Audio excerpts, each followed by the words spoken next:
네, 반갑습니다. 예, 오늘도 복된 주일입니다. 우리 다 같이 일어나셔서 하나님께 기쁜 마음으로 우리가 예배를 올려드리면 좋겠습니다. 다 같이 일어나시겠습니다. 묵상으로 기도합니다. 심령이 가난한 자는 복이 있나니 천국이 그들의 것이며, 애통하는 자는 복이 있나니 그들이 위로를 받을 것이며, 온유한 자는 복이 있나니 그들이 땅을 기업으로 받을 것이며, 의에 줄이고 목마른 자는 복이 있나니 그들이 배부를 것이며, 긍휼히 여기는 자는 복이 있나니 그들이 긍휼히 여김을 받을 것이며, 마음이 청결한 자는 복이 있나니 그들이 하나님을 볼 것이니라. 하나님 아버지, 우리에게 하나님의 아들로서 이 땅을 살아갈 수 있도록 인도해 주시니 감사합니다. 주님과 깊은 교통을 할 수 있도록, 주님, 우리의 이 땅에서 삶이 하나님과 가까이 갈 수 있는 그런 복이 있도록 축복하여 주옵소서. 예수님의 이름으로 기도합니다. 아멘. 우리 찬송 부르시겠습니다. 찬송가 170장입니다.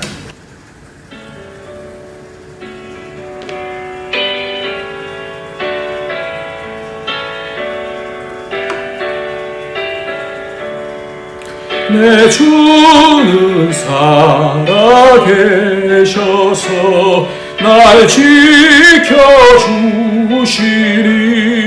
그 큰 사랑이 나여서 나 자유 얻었네. 나의 구원 되신 주니 내 소망 되신 주, 항상 나와 함께 하셔 곧 다시 오시리. 나를 거룩하게 하려 주 나를 부르니, 주의 은혜 내게 넘쳐 주 뜻을 이루리.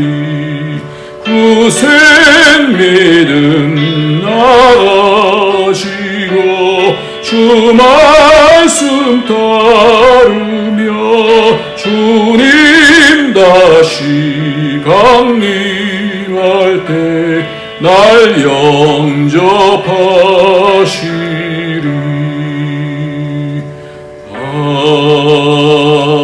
아멘. 예, 우리가 이제 영원한 나라에 가게 되어지면 부활이 되어지는데, 부활체가 다 다르죠. 영광이 다 다릅니다. 오늘도 이 땅에서 더럽혀지면 그 영광이 달라요. 근데 이 땅에서 주의 일에 힘쓰는 자가 되어지면 또 그 영광이 또 다른 거예요. 이 땅의 삶이 그래서 굉장히 중요한 거죠. 우리 다 같이 하나님 믿음으로 살 수 있도록 축복하여 주시고, 믿음으로 행치 못했던 것들 다 씻어주시고, 우리에게 기회 주셨는데 이 기회 주시는 동안에 하나님 더 깊이 알고 하나님과 연결되어져서 하나님께로부터 오는 진리로 살아낼 수 있도록 축복해달라고, 우리 먼저 우리의 죄를 용서해달라고 다 같이 회개하면서 기도하도록 하겠습니다.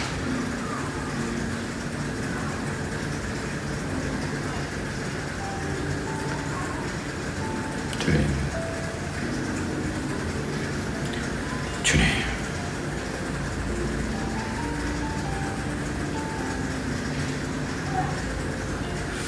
아버지,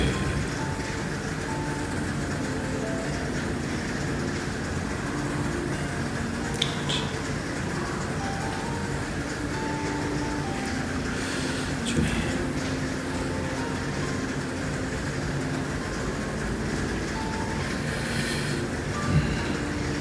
하나님 아버지, 정결해야 주님 가까이 갈 수 있는 줄 압니다. 예수의 피는 권세가 있어서 우리가 믿음으로 행치 못했던 모든 죄악들을 주님께 구하면 다시 시작할 수 있도록 다시 새롭게 하여 주셔서 하나님 그 죄의 권세를 이길 수 있는 그 은혜를 주시니 감사합니다. 하나님, 오늘도 예수의 피로 씻어주셔서 다시 죄와 사망의 권세를 이기며 이 땅에서 하나님 나라를 위해서 힘써 일할 수 있는 그런 복이 있도록 축복하여 주옵소서. 예수님의 이름으로 기도합니다. 아멘. 네, 오늘 하나님의 말씀 보도록 하겠습니다. 하나님의 말씀은 누가복음 8장입니다. 누가복음 8장 10절부터 누가복음 8장 10절부터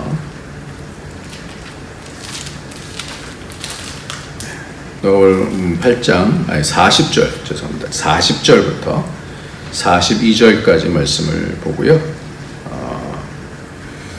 그 다음에 45절부터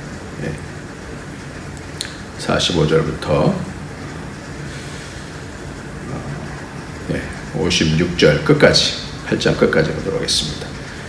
먼저 40절부터 42절까지 제가 먼저 읽습니다. 예수께서 돌아오심에 무리가 환영하니 이는 다 기다렸음이로라.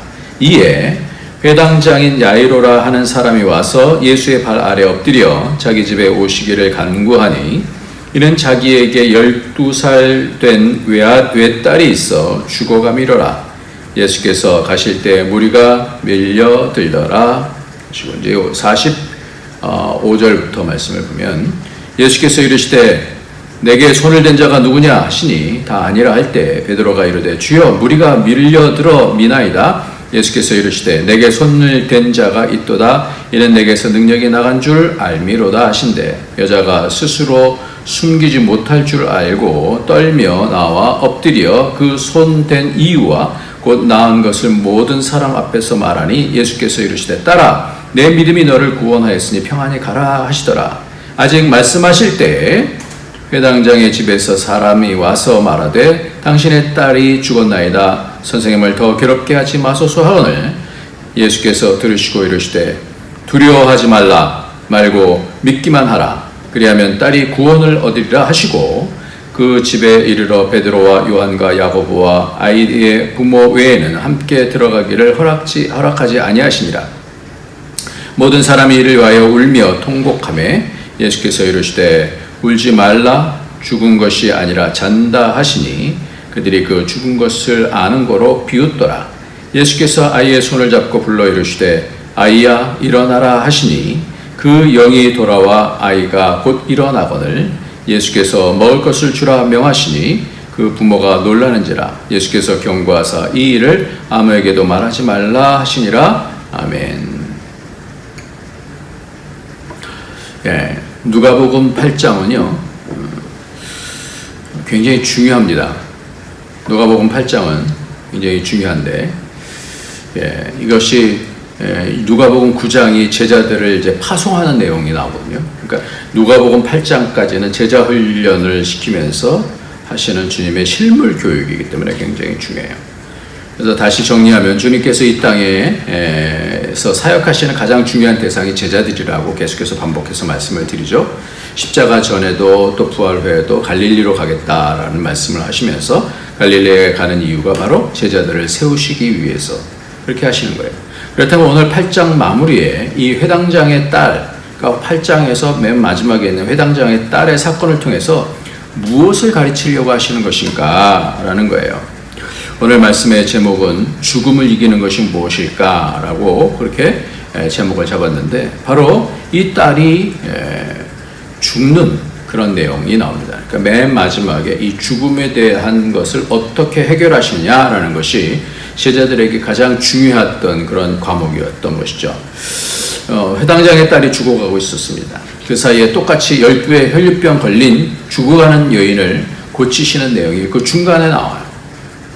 회당장의 집으로 가는 그 와중에 고치러 회당장의 딸을 고치기 위해서 가는 와중에 12해 혈류병 걸려서 죽어가는 그 여인이 예수님의 옷자락에 손을 대서 고침을 받는 그런 내용이 나와요. 이렇게 12해 혈류병 걸린 것과 12살 된 이 딸에 대해서 말씀하는 이유가 뭘까? 저는 그 짐작이 바로 그렇게 돼요. 12제자를 이제 파송하셔야 되는데 이 12이라고 하는 것이 무엇인지를 주님께서 가르쳐 주시는 것이 아닌가. 이 가운데 무엇을 가장 가르쳐 주고 싶어 하셨을까라는 거예요. 앞으로 사역을 나가는 이 제자들이 꼭 알아야 되는 것이 무엇일까. 그러니까 예수님의 사역이 복음을 전파하시고 귀신을 쫓아내시고 병든 자를 고치시고 뿐만 아니라 뭐예요? 죽은 자를 살려내시는 것에 대한 부분을 마지막으로 현장에서 가르쳐 주시는 거예요. 여러분들 실존 가운데서 현실 가운데서 어려움이 오면 우리가 낙심을 하게 되죠. 그래서 죽음에 이르는 병이라고 하는 그런 책도 있지 않습니까? 케이로 케볼에. 이 죽음에 이르는 병에 점점 빠져들게 되는 거예요. 이 땅은 여러 가지 어려움들이 많아요. 아무리 좋다가도 땅으로 떨어지기도 하고 많은 이런 어려움의 소식들이 있죠. 그럼 여러분은 지금 죽게 하는 병이 있다면, 여러분의 마음을 갉아먹는 그런 병이 있다면 낙심과 좌절과 절망과 안타까움과 뭐 여러 가지 일들을 통해서 우리의 영혼이 죽어갈 수도 있고 그렇죠. 그런 마음을 죽게 하고 영을 죽게 하고 인생에서 너무 우리를 힘들게 하는 그런 것들이 우리 사람들에게는 다 있습니다. 회당장은요, 지금 눈앞에서 이 모든 사건들을 봤어요. 그래서 그런 예수님을 환영하고 모시기 위해서 그런 많은 사람들 중에서 이 회당장은 그 지역에 권세가 있는 사람이니까 앞에 나가서 가장 중요한 일이니까 자기 딸이 죽어가고 있으니까 빨리 와서 좀 고쳐주십시오 이러면서 환영하고 그 앞에서 엎드리기까지 했습니다. 그런데 이제 예수님께서 가셔서 고치러 가셔서 터치를 해주시면 그것이 이제 치료가 되어지는 그런 과정이다 이렇게 말씀했잖아요. 하나님 예수 그리스도의 사역이 있는 그런 과정이 그것이다 지난주에 말씀을 드렸어요. 근데 그때 간신히 버틴 그 희망이 사라지는 거예요. 딸이 죽었습니다. 선생님을 괴롭게 하지 마십시오 라고 사람들이 와서 얘기하는 거예요. 그러면 여러분, 제자들에게 가장 가르쳐주고 싶으신 것이 이때에, 이 어려운 때에, 그래서 딴 사람들은 다 이제 끝났습니다 라고 할 때에, 그때 믿음의 사람들에게 가장 중요한 것이 뭐예요? 그런 좌절되고 절망할 수밖에 없는 그런 상황 속에서 믿음의 사람에게 가장 중요한 것이 뭐예요? 그게 믿음이 뭐냐라는 거예요. 믿음이다라는 것은 이 사람은 예수님을 환영하고 믿은 거죠. 병을 고치는 것을 알았으니까 예수님 앞에 엎드려서 예수님 와주십시오 그렇게 얘기한 거 아니에요? 주님 오늘 말씀 가운데서 믿음에 대해서 얘기하고 있어요. 앞서서도 내 믿음이 너를 구원하였다라고 12의 혈류병 걸린 자에게 말씀하시고 또 오늘도 믿음에 대해서 말씀하시는 거예요. 갑자기 죽었어요. 이거는 아주 당황스러운 그런 사건이에요. 그래서 자기는 예수님 모시고 가서 고치면 된다고 했는데 갑자기 돌발 사건이 발생된 거예요. 딸이 죽었어요. 그러면 이제 끝났습니다. 예. 이제 그만두시죠 라고 할 수도 있고요. 근데 지금 이 회당장이 어떻게 하나 보는 거예요. 두려워하지 말고, 그 사람은 죽음 가운데서 다 낙심이 되고 두려워하는 거예요. 가장 두려운 것이 죽음이죠. 믿기만 하라. 두려움은 우리의 믿음을 갉아먹습니다. 주님은 이 믿음을 가르쳐 주시는데 제자 훈련에서 가장 중요한 것이 바로 이 믿음이에요. 늘 말씀을 드리는 것처럼 머리로 예수님이 하나님이시다라고 믿는 것이 믿음이 아니라 그렇죠. 그것은 귀신도 믿고 떤다라고 그렇게 말씀하고 있어요. 회당장은 믿고 영접하고 엎드렸어요. 그래서 도대체 믿음이다라는 것은 믿음이 적은 자들아 이렇게 말씀하기도 하고요. 그렇죠. 그러니까 믿음도 다 그 수준에 따라서 달라진다라는 거예요. 이 회당장은 주님을 믿으니까 주님께 가서 딸을 고쳐달라고 하는 것이 아니겠습니까? 그리고 자신의 집으로 청해서 고쳐달라고 간청하는 것이 아니겠습니까? 믿지도 않는데 이렇게 하겠습니까? 그런데 믿음은 이런 어떤 상황을 만나면 자기가 어느 정도의 믿음 가운데서는 버틸만 한데 어떤 상황이 만나면 어떤 상황을 만나게 되면 물거품처럼 다 무너질 수도 있다는 것을 말씀하고 있어요. 그때에 주님께서 말씀하시는 믿기만 하라 이렇게 말씀하는 거예요. 믿음을 가르쳐 주시는 거예요. 지금 죽음 앞에서의 믿음이 뭘까? 가장 절망적인 그런 상황 속에서의 믿음이 뭘까? 우리가 한동안은 우리가 잘 버틸 수 있지만 자신이 생각했던 죽음 같은 그런 절망적인 그런 사건 가운데서 우리는 믿음을 어떻게 이해를 하면 좋겠는가라는 거예요. 예, 주님은 두려워하지 말고 믿기만 하라 그래요. 그럼 이때 그 절망을 놓고 어떻게 주님을 믿을 수가 있을까요? 그 근거가 무엇입니까?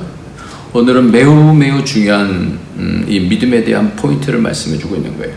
사람들이 와서 뭐라고 말합니까? 당신의 딸이 죽었습니다. 49절에 말씀해요. 이게 팩트예요. 실제 상황이에요. 모두 이런 상황이라면 손을 놓을 수밖에 없는 그런 상황입니다. 일반적인 사람들의 그런 얘기들과, 그러나 이 회당장은 그 앞서서 12의 혈류병 걸린 자가 난 것을 실제로 봤어요. 그러니까 우리의 믿음과 그 현실적인 부정적인 상황 가운데 싸움이 일어나는 것이죠. 내면적인 갈등이 생기는 거예요. 뭘 붙잡아야 될 것인가 라는 거예요. 믿음은 어떤 상황 속에서도 주신 말씀을 손으로 잡고 싸워서 주님께서 우리를 이 땅에서 살아가게 하시는 그것을 알고 주님의 일에 동참하는 데까지 가는 거 아니에요? 딸이 죽었다는 소식을 들었을 때 이 회당장은 어떤 생각이 들었을까요? 자신은 뚜렷하게 들었어요. 이 12의 혈류병 걸렸던 자가 죽어가는 병에 걸렸다는 것을 다 들었어요. 옆에서 아주 또박또박 잘 들었어요. 왜? 자기 집으로 예수님을 모시고 가는데 발생했던 사건이니까요. 이 12의 혈류병 걸렸던 자는 의원을 다 찾아다녔습니다. 그런데 더 악화가 되었습니다. 그런데 주님의 행적을 듣고 옷자락만이라도 만지면 낫겠다는 믿음이 생겼습니다. 그러면서 하는 얘기가 있어요. 원래 유출병 있는 이 환자는 부정한 자예요. 근데 부정한 자 가운데서 그 절망 속에 있었지만 예수님의 치유하심을 믿었고 끝까지 달려왔습니다. 그런데 두려웠지만 손을 옷자락에 대었습니다. 병의 근원부터 치료가 된 것을 느꼈습니다. 이 이야기들을 다 회당장은 옆에서 들었어요. 그래서 이 회당장은 이 믿음과 현실 간의 이 갈등 가운데서 딱 있는데 주님께서 하신 말씀이 있어요. 죽음과 주님의 말씀. 두려워하지 말라. 두려워하지 말라. 두려워하지 말라. 믿기만 하라. 믿기만 하라. 그리하면 딸이 구원을 얻으리라 말씀하셨습니다. 그런데 죽었어요. 이건 전혀 우리가 생각할 수 없는 그런 상황이에요. 이 회당장은 아마 공황 상태에 빠졌을 수도 있어요. 손에 힘이 다 빠지고 맥이 빠지고 다리가 풀렸을 것 같아요. 그런데 믿기만 하라는 말씀이 이 사람에게 무슨 의미가 있겠습니까? 여러분이라고 하면 이 말씀이 얼마나 허탄하게 들리지 않았을까요? 교회에서 누군가에게 상담을 하면 웬만할 때는 다 들려요. 근데 너무너무 절망스러운 그런 상황 속에서 이런 얘기를 해요. 기도하십시오. 말씀을 읽으십시오. 이런 처방을 받으면 어떻게 하십니까? 그리 큰 일이 아니면 더 기도하겠습니다. 더 말씀 잡겠습니다. 그렇게 하면 되겠지만 모든 상황이 다 이제 끝난 상황 속에서 이런 말씀이 오히려 더 화가 나지 않을까요? 욥에게도 이런 일이 발생되지 않았습니까? 모든 부여도 다 파괴되어지고 자녀들이 다 죽고 아내는 옆에서 저주하고 죽으라고 하고 몸에는 극심한 피병으로 인해 고생할 때 친구들이 와서 논쟁을 합니다. 그때 이렇게 얘기합니다. 내가 나를 뭘 이해한다고 그러냐. 이것이 욥기 아닙니까? 이것이 우리 속에서 있는 싸움이에요. 믿음을 가지고 연단 가운데서 왔어요. 그리고 지금도 싸우고 있어요. 완전 절망 가운데 있어요. 난 것을 저희가 태어난 것에 대해서 한탄하고 있었어요. 그런데 그때 하나님께서는 욥기 38장에 너는 대장 보면 허리를 묶고 내게 대답하라 쭉 말씀하셔요. 40장에도 너는 또 두 번째로 말씀하셔요. 너는 허리를 묶고 대장 보면 허리를 묶고 내게 대답하라. 첫 번째는 창조에 대한 말씀을 하고 두 번째는 구원에 대한 말씀을 하고 있어요. 그때 깨닫게 되죠. 그때 뭘 붙잡아야 되는지를 알게 되죠. 주님의 그 깊으신 구원하심, 창조 속에서도 나를 기억하고 계시는 그 하나님, 구원 가운데서 어떻게 그 사단을 무너뜨리시는지에 대한 부분을 말씀해 주시는 것을 보면서 내 입을 가리겠습니다. 내가 귀로만 들었었더니 이제 눈으로 봅니다. 눈이 열려지는 거예요. 그러니까 우리의 삶 가운데서 가장 여러 가지 어려운 사건들이 생길 때에 우리가 뭘 생각해야 되냐면 이것을 통해서 하나님을 더 깊이 만날 수 있게 하시는 거구나. 그거는 경험하지 않으면 깨달을 수가 없는 거예요.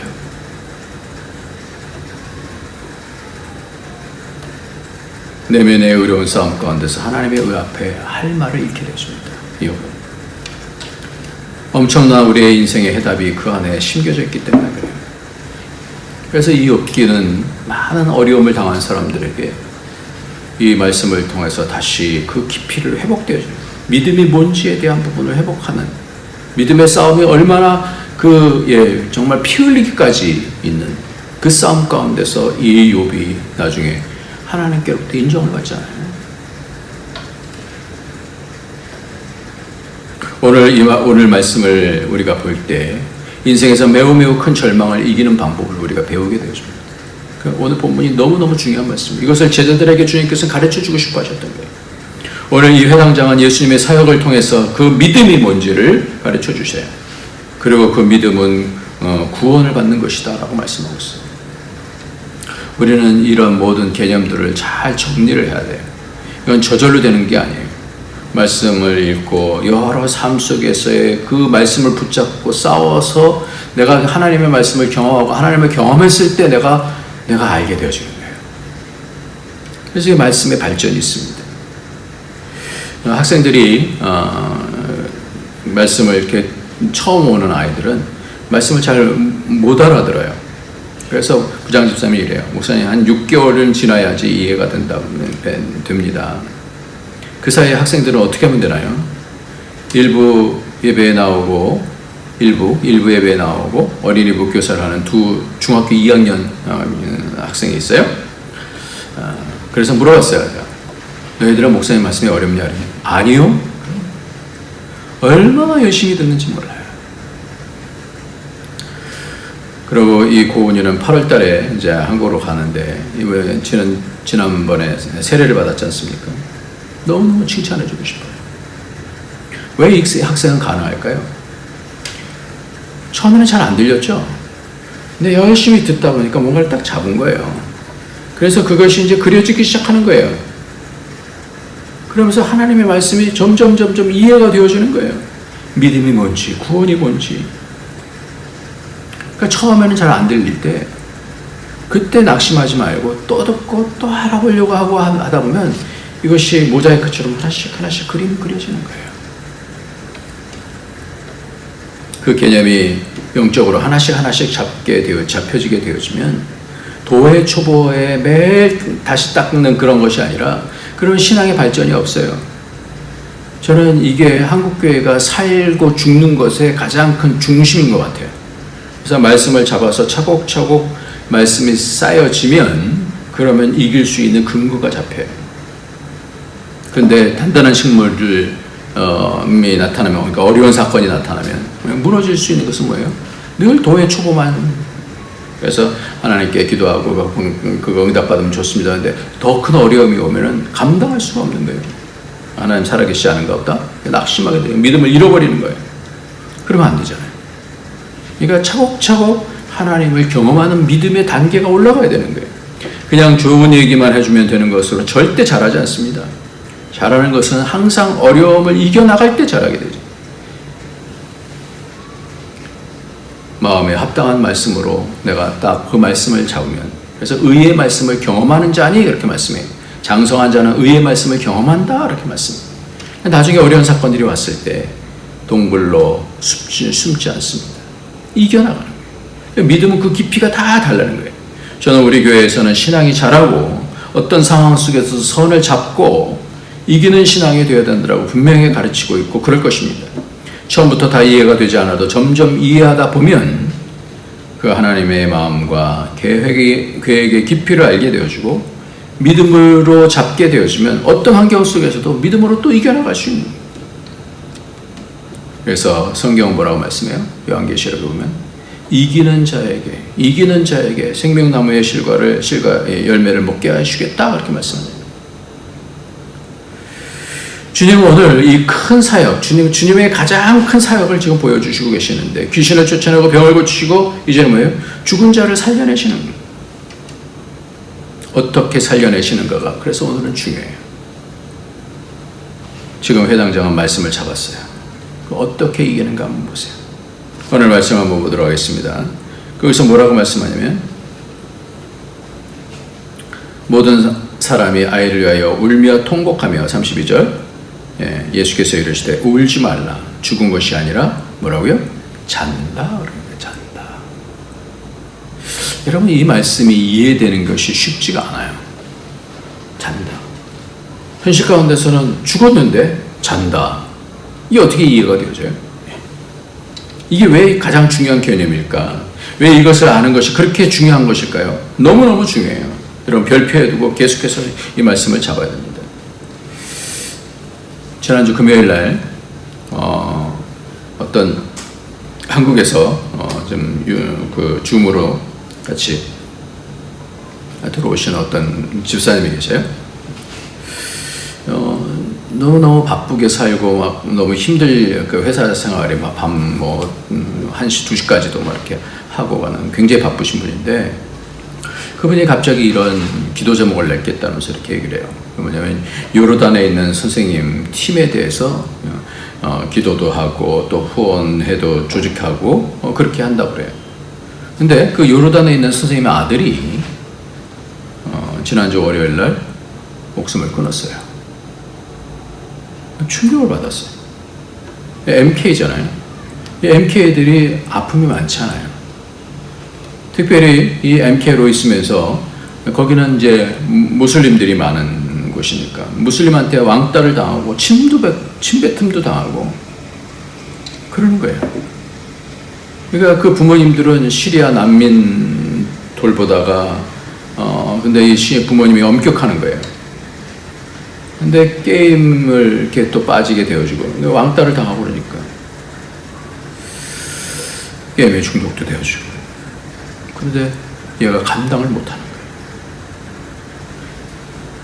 그러면서 이분들을 이제 치료하기 위해서 본부에서는 들어오라고 이렇게 얘기를 하는데, 아들을 이 땅에 묻었는데 여태까지 어렵게 사역을 했는데 안식년도 못 가졌대요.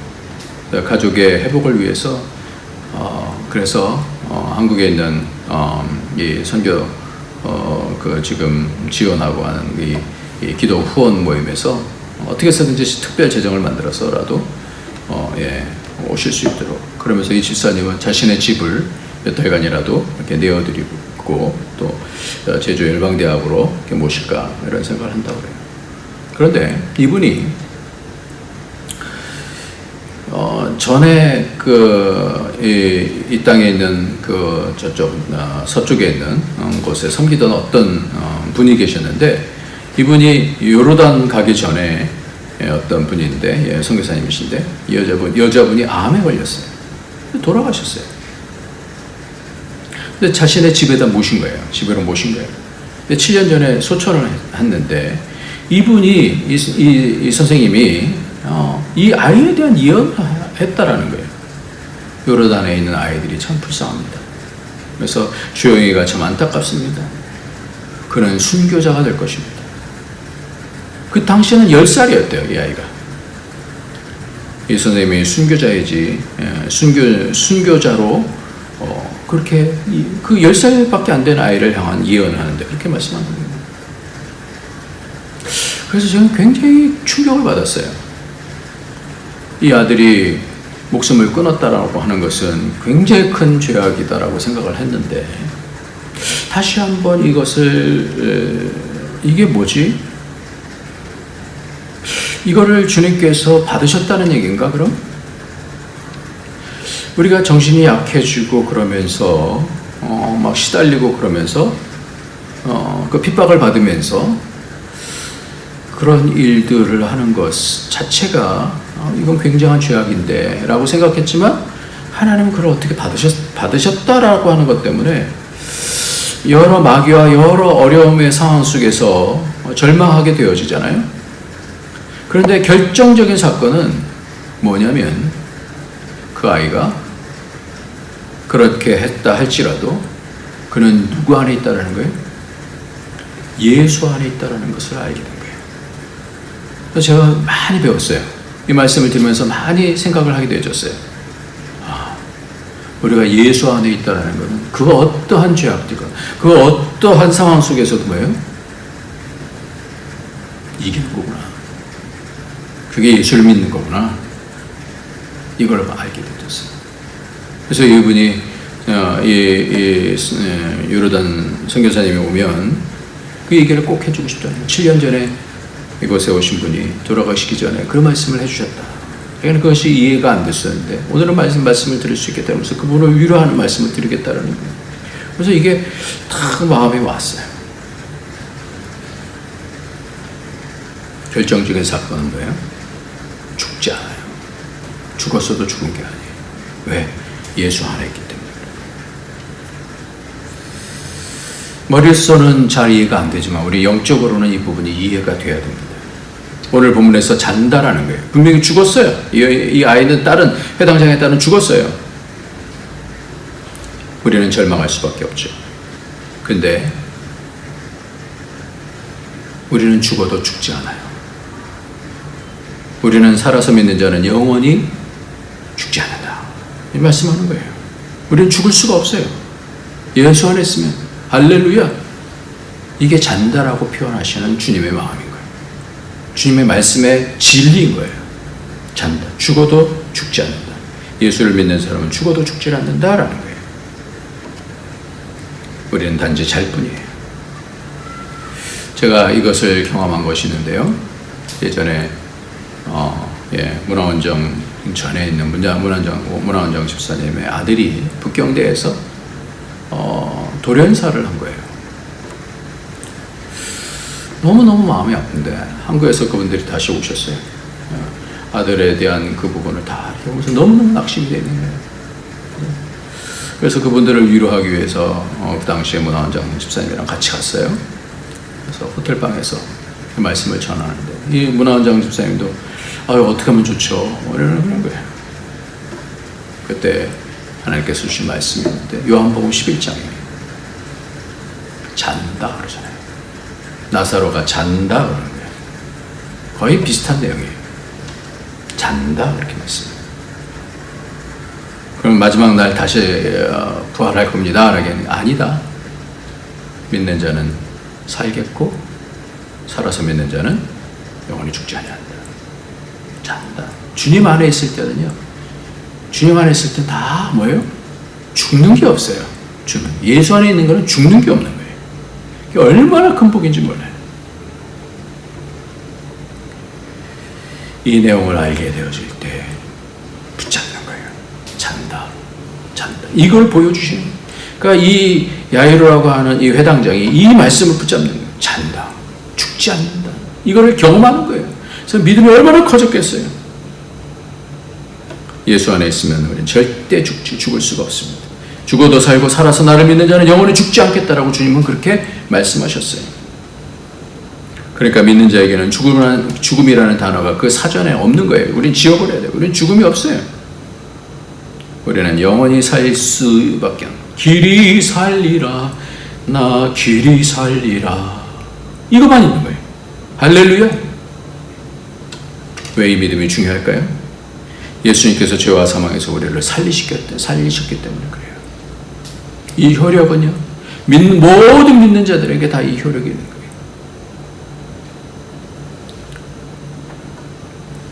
그래서 우리 고백했던 황 형제님의 그 고백이 이 말씀을 보면서 더 확실하게 다가왔어요. 하나님이 인정하는 것은 예수 안에 있으면 모든 죄를 다 사해 주시고 잔다라는 거예요. 저희 아버지도 소천하시고 나서 저는 똑똑히 보았어요. 예수님 안에서 주무시는 모습을 봤어요. 주무시는 영원히 있구나. 영원한 나라로 가셨구나. 그러니까 예수님께서 이렇게 살리시지만 다시 회당장의 딸은 나이가 들어서 죽겠죠. 주님이 살리신다는 의미는 육신적인 죽음만을 이해하는 것이 아니에요. 나중에 또 부활하겠죠. 그래서 우리의 이 땅에서의 신앙이 왜 중요한지 확실히 알아야 돼요. 이 영적인 경험을 통해서 깊어지는 거예요. 어떤 어려움이 와도 그것을 이길 수 있는 힘이 생겨지는 거예요.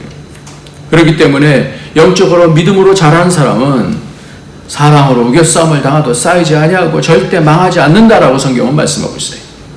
그렇기 때문에 어떤 어려움이든지 낙심이든 어떤 상황이든 예수 안에서 반드시 분명히 확실히 이길 수 있는 줄 믿으시기 바랍니다. 성도는 결코 죽지 않습니다. 성도는 결코 절망, 죽음에 이르는 병에 걸릴 수가 없습니다. 더 확실해졌어요. 케르케고르가 왜 그렇게 말했는지에 대해 더 확실해졌어요. 아, 이것이 굉장히 깊은 얘기였구나. 전에 부목사로 사역했을 때 중학교 2학년생이었던 어떤 여자아이가 수련회를 갔다가 물에 빠져서 죽었어요. 그 부모님들은 그 당시에 교회를 아빠만 나왔나? 잠깐 그것도. 근데 딸이 죽은 거예요. 그걸 얘기를 해줘야 되잖아요. 그런데 이분들이 그 모든 장례의 사건들을 교회에서 다 처리하고 나서 그 다음 주 보니까 가족이 다 교회에 나와서 예배를 드리고 있는 거예요. 그러면서 열심히 교회에서 봉사를 하는 거예요. 이기는 거예요. 주님의 사역의 궁극적인 핵심이 바로 이것입니다. 이제 멈칫했던 그 믿음이 어떻게 연결되는지 잠깐 이 회당장은 멈칫하지 않겠어요? 우리의 삶은 시험의 연속입니다. 그런데 이 시험에서 이기는 자는 영광스럽습니다. 이겨야 돼요. 단계가 올라가야 어떤 어려움이 생기든지 꿀꺽꿀꺽꿀꺽 다 삼켜서 이길 수 있는 거예요. 그래서 오늘 말씀 마지막으로 보겠습니다. 요한일서 5장 4절에서부터 5절까지 대저 하나님께로서 난 자마다 세상을 이기느니라. 같이 한번 읽겠습니다. 다시 시작. 대저 하나님께로서 난 자마다 세상을 이기느니라. 세상을 이김은 이것이 우리의 믿음이니라. 예수께서 하나님의 아들이심을 믿는 자가 아니면 세상을 이기는 자가 누구냐? 예수 안에 있으면 다 이기게 되는 줄 믿습니다. 저와 여러분이 그런 복으로 이 땅에는 어떤 황망한 사건들이 난다 할지라도 우리는 결단코 죽지 아니하고 어떤 상황 속에서 이기는 자가 되어줄 줄 믿고 승리하는 그런 복 있기를 예수님의 이름으로 축원합니다. 기도하겠습니다. 할렐루야. 하나님 아버지 감사합니다. 하나님께서 우리를 이 땅에서 예수 믿는 자녀로 불러주시고 이기게 해주셔서 감사합니다. 계속되는 어떤 어려움 가운데서 이겨나가게 하여 주시고 승리하게 하여 주셔서 이 땅에서 그 믿음이 더 깊어지며 하나님 나라를 곳곳에서 세울 수 있는 영원한 주의 백성이 되어줄 수 있도록 축복하여 주옵소서. 예수님의 이름으로 기도합니다. 아멘. 하나님께 우리가 예물 드리시면서 우리 찬양하겠습니다. 357장입니다. 주 믿는 사람 일어나.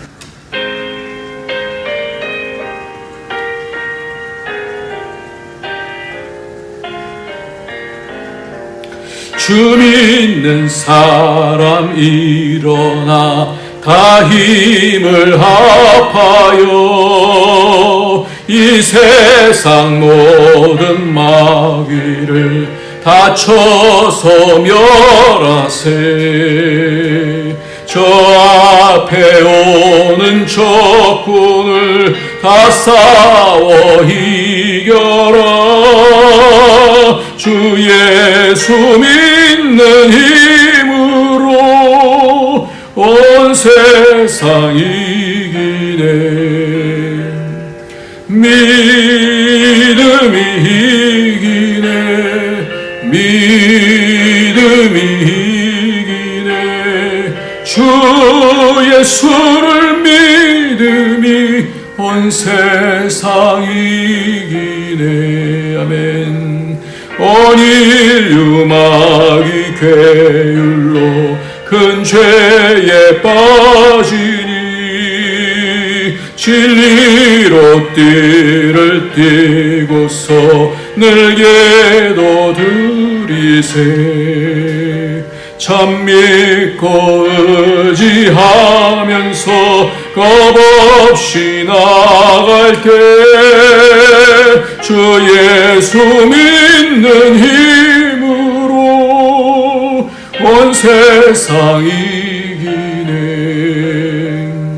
믿음이 이기네. 믿음이 이기네. 주 예수를 믿음이 온 세상 이기네. 끝까지 이긴 사에게 흰 옷을 입히고 또 영생복을 주시니 참 기쁜 일일세. 이 어두운 세상 지나서 저 천성 가도록 주 예수 믿는 힘으로 온 세상 이기네. 믿음이 이기네. 믿음이 이기네. 주 예수를 믿음이 온 세상 이기네. 기도합니다. 하나님 아버지, 주님께서 우리를 하나님의 자녀로 예수 안에서 불러주셔서 감사합니다. 이 땅에서 여러 가지 어려움들이 있지만 믿음으로 다 이겨나가고 이 땅에서 하나님 나라를 넉넉하게 세울 수 있도록 강건하게 축복하여 주옵소서. 이기면서 점점 영적 근육이 강건해질 수 있도록 또 삶 속에서의 모든 영역 가운데서 하나님의 영광을 볼 수 있도록 축복하여 주옵소서. 오늘도 하나님 앞에 기쁨으로 주의 주권을 인정하며 드리고 11조를 드리고 또 하나님 감사 예물을 드립니다. 또 여러 모양으로 예물을 드립니다. 주님 받아주시고 하나님 복의 복으로 인도하여 주시고 자녀들이 믿음으로 강건해질 수 있게 하여 주시고 하나님 아버지 어떤 상황 속에서든지 예수 안에서 승리할 수 있도록 지혜도 더하여 주시고 은혜도 함께하여 주시고 은혜도 주셔서 늘 승리할 수 있도록 축복하여 주옵소서. 예수님의 이름으로 기도합니다. 아멘. 축복하겠습니다. 이제는 우리 주 예수 그리스도의 무한하신 은혜와 독생자 아낌없이 하나님의 크신 사랑과 성령의 교통교제 충만 인도하심이 그 어떤 것도 다 예수 안에서 이길 수 있다는 것을 믿고 믿음이 점점 커져서 하나님의 뜻을 이 땅에 펼치는 주님의 용사들 되기를 원하는 주의 모든 권속들 머리에 그 가정 위에 그 하는 모든 일들 위에 우리 안디옥 교회 위에 이제로부터 영원토록 함께 있을지어다. 아멘.